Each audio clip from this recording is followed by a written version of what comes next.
Assalamualaikum warahmatullahi wabarakatuh. Selamat datang kembali di channel Idam Edu. Kali ini kita masih akan membahas mengenai materi tes SKB CPNS Guru Sekolah Dasar. Untuk kali ini kita akan membahas mengenai besaran, satuan, dan alat ukur panjang. Jangan lupa untuk like, subscribe, komen, serta share video ini. Mudah-mudahan untuk bisa lebih bermanfaat lagi. Mari kita lanjutkan pembahasannya. Besaran dan satuan. Besaran adalah segala sesuatu yang dapat diukur dan dinyatakan dengan angka. Yang pertama, besaran pokok. Besaran pokok adalah besaran yang satuannya telah ditetapkan lebih dahulu dan tidak diturunkan dari besaran lainnya.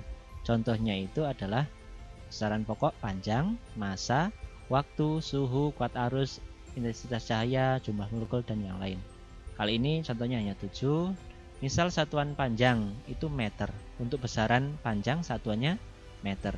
Massa kilogram, waktu sekon, suhu Kelvin, kuat arus ampere, intensitas cahaya kandela, dan jumlah molekul itu mol.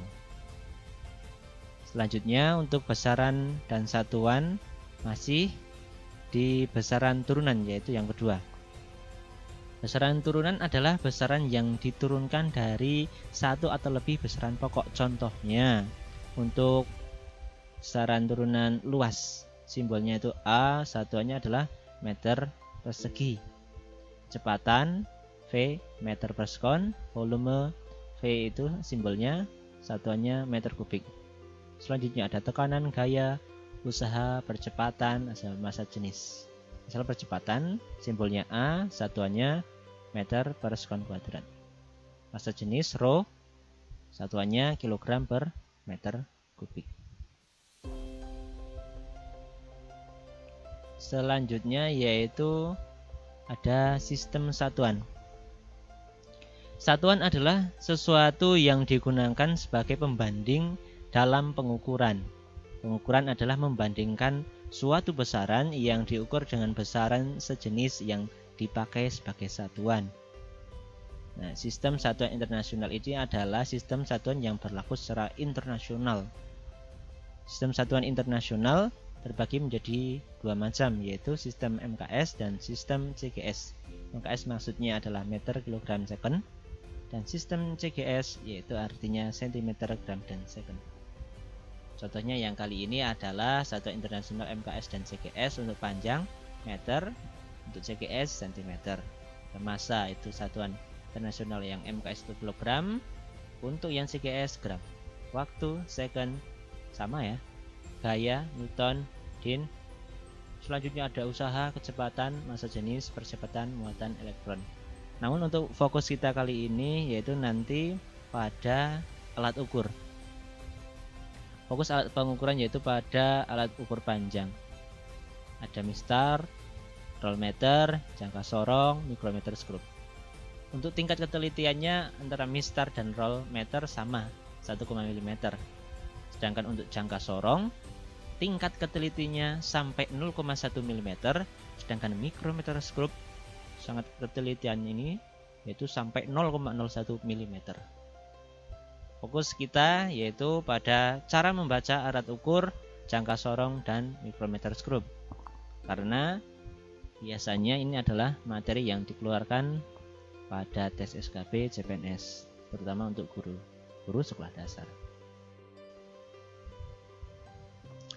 Yang pertama adalah jangka sorong. Jangka sorong merupakan alat ukur panjang, terutama biasanya digunakan untuk mengukur ketebalan. Untuk bagian-bagian dari jangka sorong, mulai dari atas ada rahang tetap atas. Rahang sorong atas yang akan digunakan ini nanti bisa digeser. Kemudian ada rahang tetap bawah, rahang sorong bawah untuk menjepit biasanya benda yang akan diukur panjang atau tebalnya. Kemudian untuk membacanya di sini ada skala utama dan juga ada skala nonius. Yang kedua ada mikrometer skrup. Sama seperti jangka sorong, gunanya yaitu untuk mengukur panjang atau ketebalan.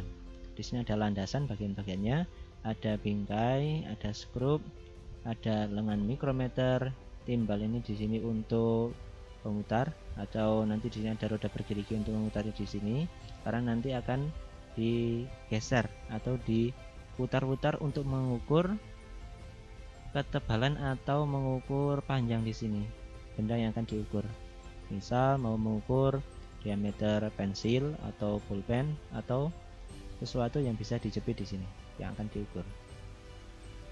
Untuk lebih jelasnya antara micrometer scope dan jangka sorong, mari kita latihan untuk pada adaptasi soal. Yang pertama, ini adalah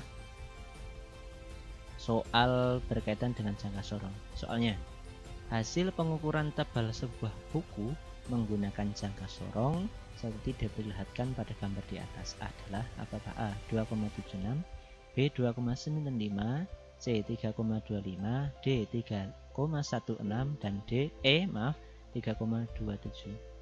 Pada penggunaan jangka sorong di sini adalah skala utama, kemudian di sini ada skala nonius. Penggunaannya di sini adalah kita melihat patokannya pada bilangan 0 di sini. Bilangan 0 di sini adalah batas pengukurannya.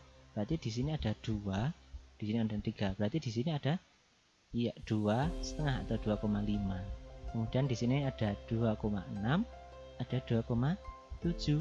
Berarti kita dapatkan untuk skala utama ada 2,7. Kemudian kita perhatikan skala nonius di bawah ini. Kita akan melihat untuk garis-garis yang berada di skala nonius ini harus lurus dengan garis yang berada di skala utama. Kira-kira yang mana ya? Oh iya, yang ini. Tadi kita sudah dapatkan, langsung pembahasan saja. Hasil ukur skala utama dan skala nonius yang pertama, ya skala utama 2,70 cm. Karena di sini satuannya adalah cm. Kemudian untuk yang skala nonius kok 0,06. Kenapa? Mari kita lihat garis yang paling lurus dengan skala utama. Ini tidak, ini tidak, ini tidak. Oh ya, yang ini adalah 0,06. Untuk hasil akhirnya tinggal dijumlahkan saja. 2,70 cm ditambah 0,06 cm, yaitu 2,76 cm. Jawabannya adalah A. Bagaimana? Bisa dimengerti? Kita kuatkan lagi pemahaman kita dengan satu soal jangka sorong. Soal nomor 2. Hasil pengukuran tebal sebuah papan menggunakan jangka sorong seperti diperlihatkan pada gambar di atas adalah patokan utamanya 4 lebih berapa ya? 4 lebih 1, 2. Langsung pembahasan. Skala utamanya adalah 4,20. Kemudian kita lihat skala nonius yang lurus dengan skala utama. Ini langsung ketemu. 0,01, 2, 3, 4. Tinggal dijumlahkan saja. 4,20 ditambah 0,04. Jawabannya 4,24 D. Oke ya.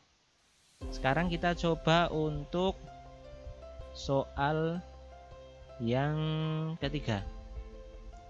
Nah, ini berbeda, yaitu micrometer scope. Soalnya gambar di bawah ini menunjukkan hasil pengukuran tebal sebuah pelat kayu dengan menggunakan micrometer scope. Ya, tebal pelat tersebut adalah skala utamanya, hampir sama dengan micrometer scope ini dengan jangka sorong. Adapun yang membedakan adalah untuk skala nonius ini adalah diputar. Nanti tetap akan dilihat yang sejajar dengan skala utama. Satunya milimeter. Ini kita lihat 1, 2, 3, 4. Nah, ini ada lebihnya. Kalau ini berarti berapa ya? Ya, setengah, berarti 4,5 skala utamanya. Langsung pembahasan. Tabel plat yang diukur, angka yang ada pada skala utama menunjukkan 4,5. Ini ya, 4,5. Pada selubung luar yang berhimpit dengan skala utama terbaca berapa di sini? Yang berhimpit, yang lurus, tegak lurus dengan skala utama ini, selubung utama ini. Iya, di sini adalah 20 terbacanya. Namun satuannya sebetulnya adalah 0,20. Itu didapat dari 20 kali 0,01 mm tingkat penelitiannya. Jadi Hasil pengukuran keseluruhannya yaitu 4,5 skala utama ditambah 0,20 mm skala nonius, yaitu 4,76 mm. Bagaimana? Bisa dipahami? Kita kuatkan lagi dengan satu soal biar pemahamannya lebih baik. Nomor 4. Di sini sudah ada ada gambar pengukuran menggunakan micrometer screw. Besar pengukurannya adalah apakah A 2,93, B 3,27, C 3,48, D 3,77 atau E 4,26 mm. Kita lihat skala utamanya sudah jelas ya, 3,5. Langsung pembahasan. Hasil ukurannya skala utama 3,5, sedangkan skala nonius ada berapa di sini? Yang paling lurus. Di sini sudah ada 25, 26, 27. 27 dikali 0,01, 0,27 mm. Jumlah totalnya 3,5 ditambah 0,27, 3,77 mm. Jawabannya D. Demikian untuk soal dan pembahasannya, mudah-mudahan bisa dimengerti. Terima kasih. Saya akhiri. Assalamualaikum warahmatullahi wabarakatuh.